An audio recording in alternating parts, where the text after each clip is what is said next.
की गुलामी की मानसिकता। सोचिए भाइयों, कब तक दुनिया हमें सर्टिफिकेट बांटती रहेगी? कब तक दुनिया के सर्टिफिकेट पर हम गुजारा करेंगे? क्या हम अपने मानक नहीं बनाएंगे? क्या 130 करोड़ का देश अपने मानकों को पार करने के लिए पुरुषार्थ नहीं कर सकता है? हमें किसी भी हालत में औरों के जैसा दिखने की कोशिश करने की जरूरत नहीं है। हम जैसे हैं वैसे, लेकिन सामर्थ्य के साथ खड़े होंगे, ये हमारा मिजाज है। हमें गुलामी से मुक्ति चाहिए। हमारे मन के भीतर दूर दूर 7 समंदर के नीचे भी गुलामी का तत्व नहीं बचे रहना चाहिए। Welcome to roast and react. दोस्तों, आपने प्रधानमंत्री श्री नरेंद्र मोदी जी की ये लाइन सुनी होगी, तो ये बात सब पे लागू होती है। हमें किसी भी किस्म की बाहरी लोगों की सर्टिफिकेट की जरूरत नहीं है। अब वो हमारे बारे में क्या सोचते हैं, हमारे देश में क्या अच्छा हो रहा है, क्या बुरा हो रहा है, अब हमें बाहरी लोगों के, खास तौर से जाहिलस्तान के रिएक्शन की जरूरत नहीं है। अब आप लोगों को भी गुलामी की मानसिकता से बाहर आना होगा। अब सही या गलत आपस में तय करना होगा। प्रधानमंत्री जी का मैसेज साफ है और आने वाले वक्त में बहुत सारी कार्यवाही होने जा रही है। तो मैं अमन की आशा की अगरबत्ती और मोमबत्ती जलाने वालों से कहूँगा, आप 25 सालों के लिए इन्हें बुझा दे, अन्यथा न घर के होंगे न घाट के। बाकी आप समझदार हो, आपकी मर्जी। दोस्तों, मैंने आज तक इन सबको एक्सपोज किया है और काफी लोगों को वार्निंग भी दी थी, पर क्या है, वो हम जैसे छोटे यूट्यूबर की बातों को सीरियस नजर लेते हैं। तो आगे देखो और सोचो, तब तक पैर के नीचे से जमीन खिसक जाएगी और हाथ मलने में और धोने में दिन निकल जाएगा। तो चलिए रोस्ट एंड रिएक्ट।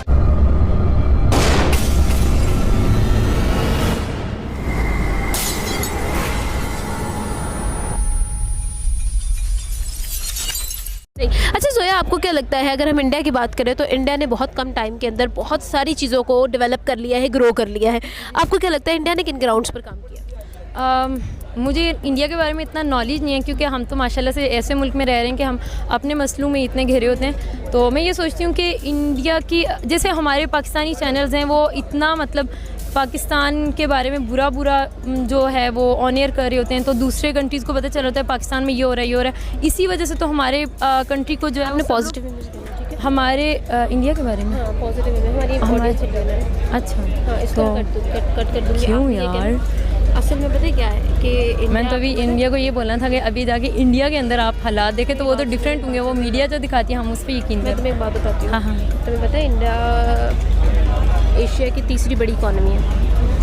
हाँ, तुम्हें पता है इंडिया की जितनी भी मेडिसिन बनती है ना, वो पूरी दुनिया लेती है, ट्रस्ट की जाती है वर्ल्ड वाइड। आईटी की सर्विसेज इंडिया इतनी अच्छी प्रोवाइड करता है कि हर बंदा जो है वहाँ पे जाता है। ये सारी चीज़ें हैं। इंडिया ने इतना ग्रो कर लिया है, इतना ग्रो कर लिया है कि मतलब पीक। अच्छा, इंडिया के बारे में गलत नहीं बोलना। हमारी ऑडियंस 100% इंडियन है। स्टार्ट दोबारा। तो आपको क्या लगता है इंडिया ने किस तरह से इन सब मसलों को हल करके किस तरह से ग्रो किया? मेरे ख्याल से जो इंडियंस हैं वो पॉलिटिशियंस के जो अपने मसाइल होते हैं, अगेन बोलूँ? नहीं, आप ये बोलो। हाँ, कोई बात नहीं, आप दोबारा बोलो। मेरे ख्याल से जो इंडिया है उसके बारे में मुझे इतना नॉलेज तो नहीं है, लेकिन मैंने देखा है कि वहाँ पर ये जो पॉलिटिशियंस हैं उनकी आपस में लड़ाइयाँ और इस तरह के मसले मसाइल और ये सब कुछ नहीं चल रहा होता, बल्कि वो अपनी आवाम के बारे में, अपनी कंट्री के बारे में सोच रहे होते हैं। उन्होंने बाकी कंट्रीज़ में अपना एक ट्रस्ट जो है वो डेवलप किया हुआ है, जिसकी वजह से बाकी जो कंट्रीज़ वाले वहाँ पर जाके वो लोग इन्वेस्ट भी करने के लिए तैयार है, उनकी प्रोडक्ट्स वो लोग खरीद रहे हैं। बाकी इंडिया में आप देखें, जैसे अभी गंदम का मसला चल रहा था, उन्होंने जो है वो गंदम को एक्सपोर्ट करना मतलब बंद कर दिया था, तो आधे से ज़्यादा मुल्क जो काफ़ी ज़्यादा कंट्रीज़ हैं उनके अंदर कहत आ गया था गंदम का, क्योंकि इंडिया से ही इतनी ज़्यादा गंदम जो है वो एक्सपोर्ट होती है और डिफरेंट कंट्रीज़ में इंपोर्ट होती है। तो मेरे ख्याल से इंडिया ने अपने आप को मनवाया है, तो तभी वो किसी अच्छी जगह पे पहुंचा है ना। बिल्कुल। तो इसी तरह पाकिस्तान वालों को भी चाहिए कि वो आपस की लड़ाई झगड़े और ये करप्शन को छोड़ के तो अपने मुल्क को किसी मकाम पे लेके जाने की कोशिश करें। राइट। अच्छा जोया, क्या कहना चाहोगी अगर हम आपसे ये कहें कि इतना बड़ा जो मेजर डिफरेंस इंडिया और पाकिस्तान के अंदर है, आखिर क्यों है? इस चीज़ का तो मुझे इल्म नहीं है कि क्यों है, क्योंकि मैं तो यही सोचती हूँ कि हमारी आवाम और पॉलिटिशियंस जो हैं यही जब इस तरह से, हाँ, वो लॉयल नहीं है। और अगर वहाँ के लोग और वहाँ के पॉलिटिशियंस और वहाँ की आवाम अपने मुल्क के लिए लॉयल है तो ऑफकोर्स उनकी कंट्री जो है वो फिर ग्रो तो करेगी। इतना गलत कैसे हो सकता है भाई? जो है आपने पॉजिटिव इमेज देना, ठीक है? हमारे इंडिया के बारे में। हाँ, पॉजिटिव इमेज हमारी हमारे- ऑडियंस से लेना है। अच्छा, हाँ, इसको तो कट कर दूंगी। क्यों आप ये यार? कहना- असल में पता है क्या है कि मैंने तो अभी इंडिया इंडिया को ये बोलना था कि अभी जाके इंडिया के अंदर आप हालात देखें तो वो तो डिफरेंट होंगे। वो मीडिया जो दिखाती है हम उस पर यकीन मैं करें। तुम्हें एक बात जनता को आप मूर्ख समझना बंद कर दीजिए। इन गधों को तो एडिटिंग भी ठीक से नहीं आती है और इनको कश्मीर चाहिए। स्क्रिप्टेड वीडियो भी ठीक से बनाते नहीं है और पॉजिटिविटी की बातें करते हैं। उस लड़की को इंडिया के बारे में कुछ पता नहीं है और कहते हैं हमारे पास टैलेंट बहुत है।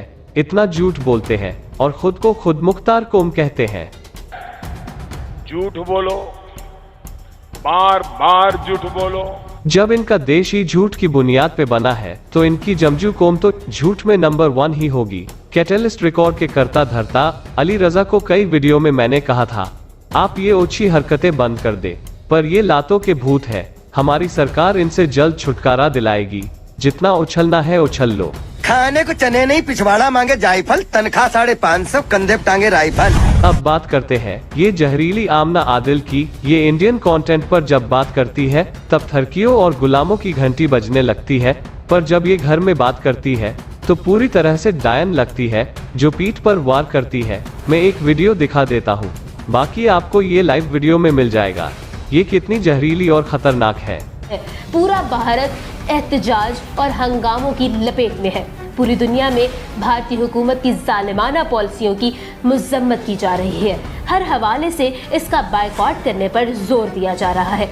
नतीजे में भारत बैक फुट पर तो आ गया है, लेकिन अभी तक उसकी सोच तब्दील नहीं हुई। भारतीय वजीर दिफा ने भारतीय फौज और फिजाइया को किसी भी वक्त पाकिस्तान पर हमले के लिए हाई अलर्ट कर रखा है।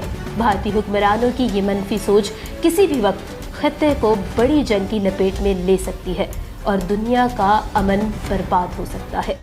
ऐसे कैसे चलेगा दीदी? अब हमारा ही चलेगा दीदी। जितनी छलांग मारनी है मार लो, फिर अपने जाहिलों के लिए ही वीडियो बनाना। हम पहले भी तुम जाहिलों पे हंसते थे, अभी भी हंसते हैं। आगे शायद ये कॉमेडी हमारी गवर्नमेंट बंद कर दे और आप लोग अब्बा डब्बा जब्बा करते फिरो।